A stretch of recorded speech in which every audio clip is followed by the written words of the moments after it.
sure. So now you guys are you still doing multifamily? I mean, would you do it if a right deal came along, or you're kind of focused on this short-term syndication? Is that the best way to describe it? Yeah. Okay. Yeah. So we have a fund. So we offer both assets, multifamily and short-term rental. And it comes down to a person's goals, especially. So the short-term rental offering does offer tax benefits. It's more cash flow driven. It's not as big on appreciation. It's diversified across multiple short-term rentals.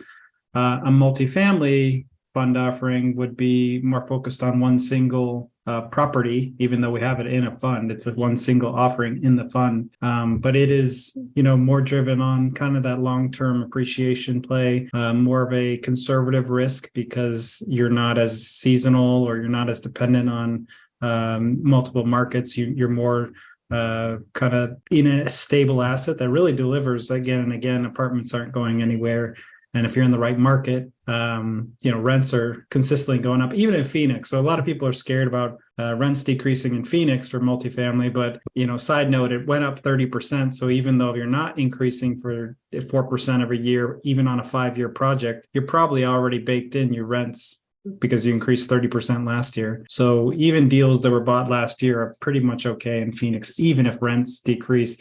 So that's the thing. Multifamily, we like them because it's a long-term asset. There's a lot of people in our network that still like those kind of deals. And what I've found is if you're a syndication group and you can offer two kind of asset classes, you really kind of explode. People see that you actually are offering a diversified approach for investors. You're not a one-trick pony. I've heard both scenarios. So some people say, well, if I'm just one, everybody knows I'm an expert in that one area. And that could be two, but we've seen that if you offer two kind of assets, there's interest on both sides. Interesting. And so, okay, the question comes to mind. So, I mean, I don't know short-term rentals, right? Like, I'd love to own one or two or 100. but like when I think about it, I'm like, all right, I need a hire manager.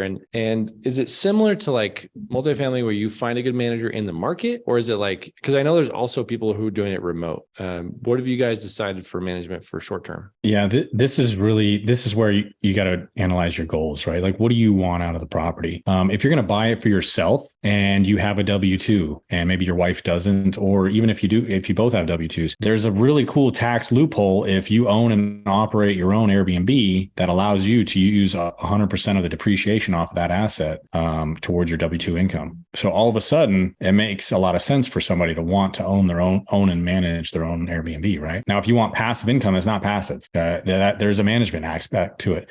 We have 5 Airbnbs. We manage them all remotely. And I say we, my wife would be, scowling at me right now because she does a lot of that, but she manages it. It allows us to qualify as real estate professionals, even when we had our W-2s. And that's another loophole, right? Like she's a real estate professional. Now I was able to write off 100% of our taxes from our syndications and from our Airbnbs and all that towards my W-2 income. Christopher did the same thing when he was fully active as well.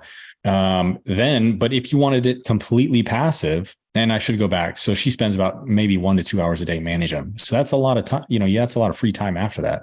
So you could run a whole nother business after that with just 1 to 2 hours of managing a couple Airbnbs, right? But if you wanted it completely passive, then that's when you need to either partner with some other people, invest in a fund like what we have, or actually hire out a property management company, right? And the downsides, there's ups and downs to all of those. Hiring a property management company, just be warned if you've done long-term rentals, like where they're charging, 8 to 10% or maybe 12%, like Airbnb's property managers are charging anywhere from 20 to 30%. So just be warned. But then it does make it completely passive, although you do have to answer questions when it comes up and that kind of thing. Now with the fund, it's the same as a syndication, an apartment syndication, right?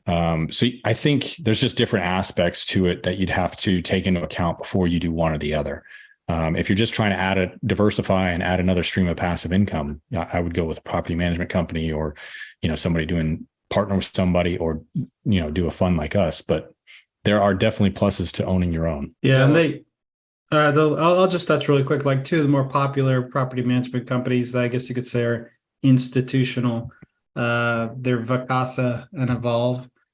So they'll manage your property, and you can get around 15% property management. If you have more properties, of course, it goes, you can get it lower. But in kind of our partnership with TechVestor, they have it all in house, kind of like we do. So there's benefits to do that. You're a lot more detailed, a lot more focused.